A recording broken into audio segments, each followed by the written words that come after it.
This is likely my last fight at 135. Really? There's a 99% chance this is my last fight at 135. What? And I'm assuming even if you win, right?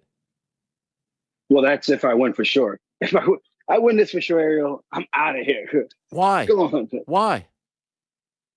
Marab, it's Marab's time, man. Into another segment on the Sit Down with Malik Wright presented by First Star Logistics. On this segment, I'll be discussing why I think Sean O'Malley is going to be the future bantamweight champion of the UFC bantamweight division. Now, first and foremost, let me just explain to you guys. A few years back, we had the opportunity to sit and meet with Sean O'Malley and have a great interview with him. He talked about how the mental aspect of the game and sort of how he likes to manifest things and how important that is to him.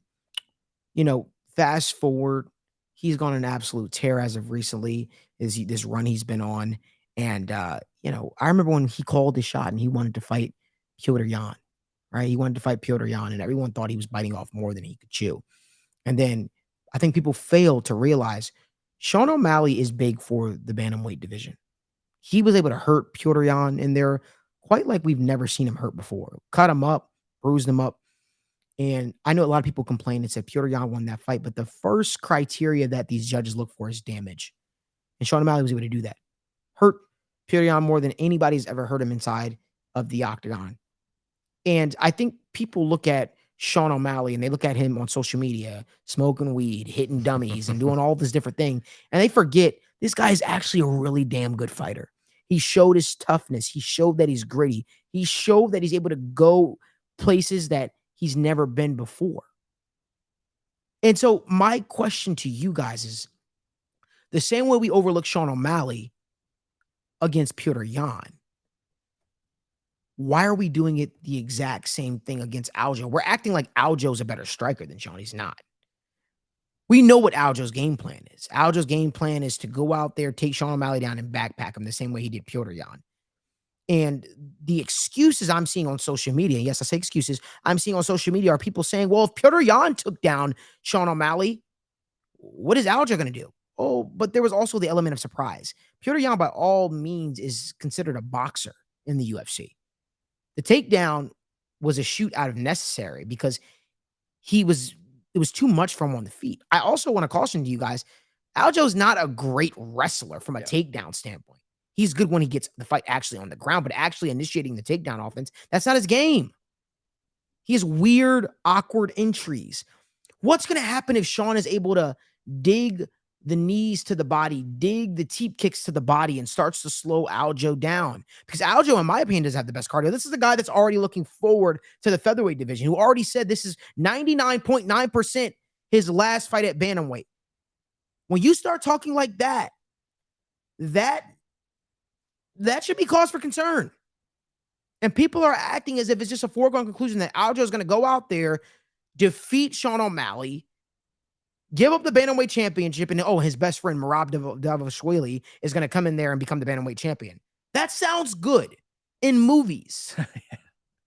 And people want to talk about how great Aljo's been as a champion. Let's talk about it. Almost every single one of his victories has a flaw with it. TJ Dillashaw had a flaw with it. TJ Dillashaw had a dislocated shoulder. It popped out in the round one and was hurt all throughout the fight camp, and he honestly the fight shouldn't have taken place, to be honest with you. He beat Piotr Jan by just holding him there, but every exchange those two had on the feet, he lost. His most impressive victory was a close fight against a returning Henry Cejudo, who was sitting on his couch for a few years, and he finally came back, and it was a close decision, and Aljamain Sterling won. Here he is fighting a guy that's on top of the world. Here he is fighting a guy that everybody's writing off. And again, there's something special about people writing you off and saying, you're not going to do this. That just causes the guy to just, step it up a notch. And I think that's what's happening right here. People are disrespecting the Sugar Show. And I get it.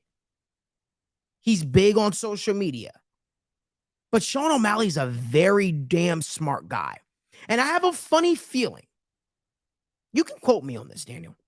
I have a funny feeling that that Sunday, the 20th of August, Sean O'Malley will be standing on top of the bantamweight division as the UFC bantamweight champion.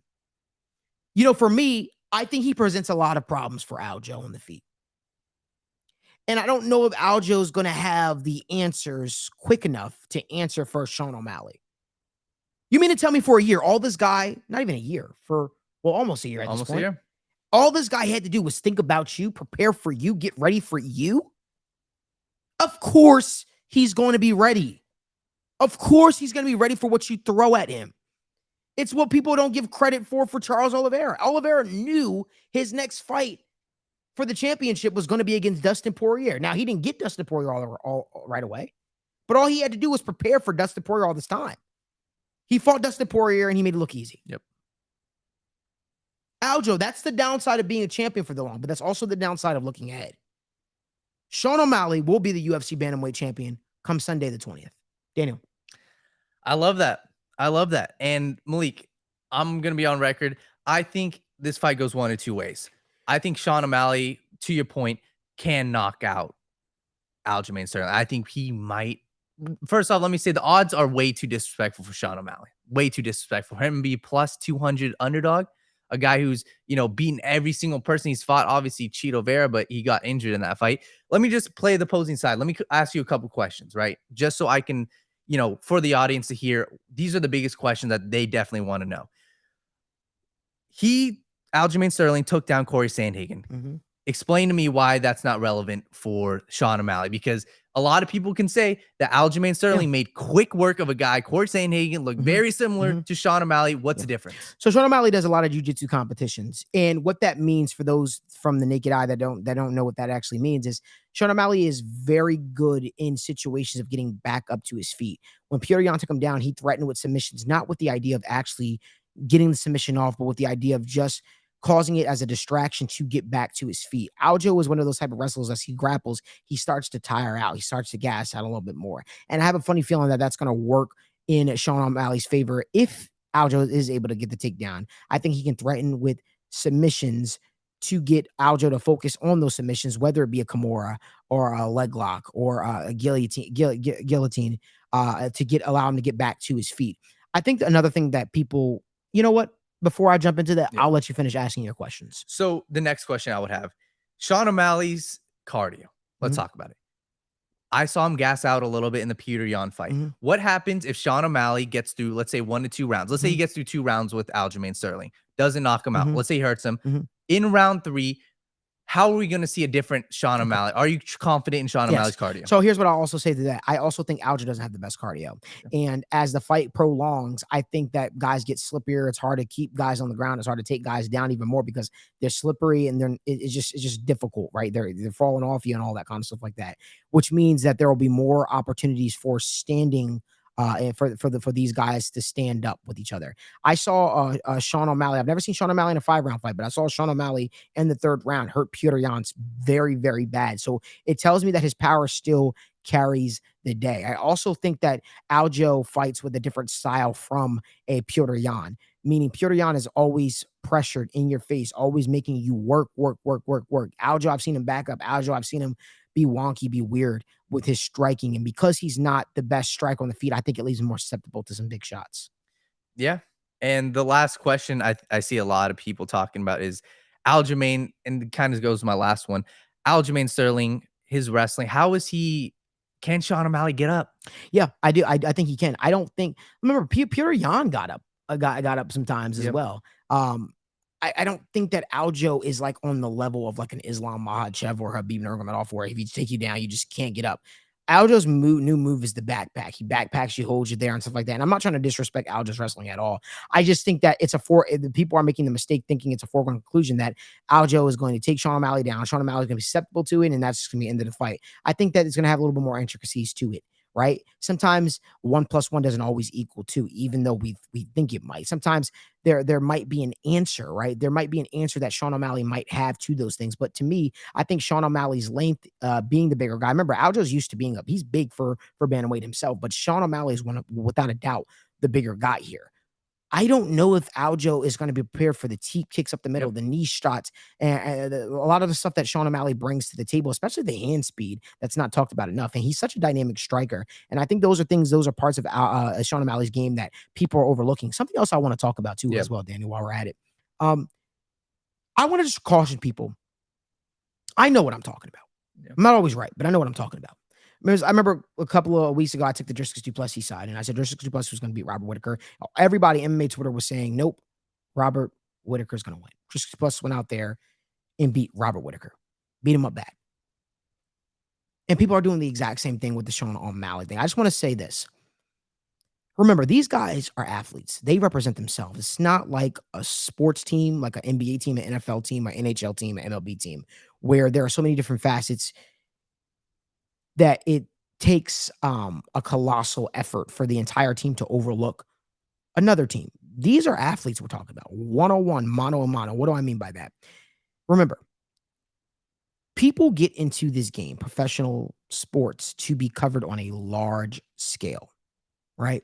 They get into the game to be covered on a large scale because they understand that with professional sports, it comes added media attention. So when fighters, when basketball players, when NFL players have a big moment, the first thing that they do when they get to the locker room, they get to their phone, is they look on social media to say, what are people saying about me? Right? That's what people look at. They say, what are people saying about me? It's the reason why people like Kevin Durant get into arguments and fights with fans, because they see these things. They see what people are saying about them. And these are people that are on teams. Now let's translate that to the fighters. These fighters see what people are saying about them. Aljamain Sterling sees what people are saying about him versus Sean O'Malley, and everybody is saying it's a foregone conclusion. Sean O'Malley is going to get taken to the ground by Aljamain Sterling and dominated, to the point where Aljamain Sterling is making tweets and responding to people literally actively. You can go on to social media and look, and he's saying, yep, going to backpack Sean, and putting backpack emojis, which means I think Aljo's believing his own hype. I think Aljo's buying into that hype. And no, I'm not trying to say you should be an insecure fighter, but I think there is something to be said about overlooking an opponent. Again, it's easier for a combat sports athlete to overlook an opponent rather than a team. You hear people talking about you. You hear people saying you're going to do this X, Y, Z. That stuff starts to get to your head. And in that same token, in that same breath, Sean O'Malley sees people talking about him, saying that he's going to get dominated by Aljamain Sterling.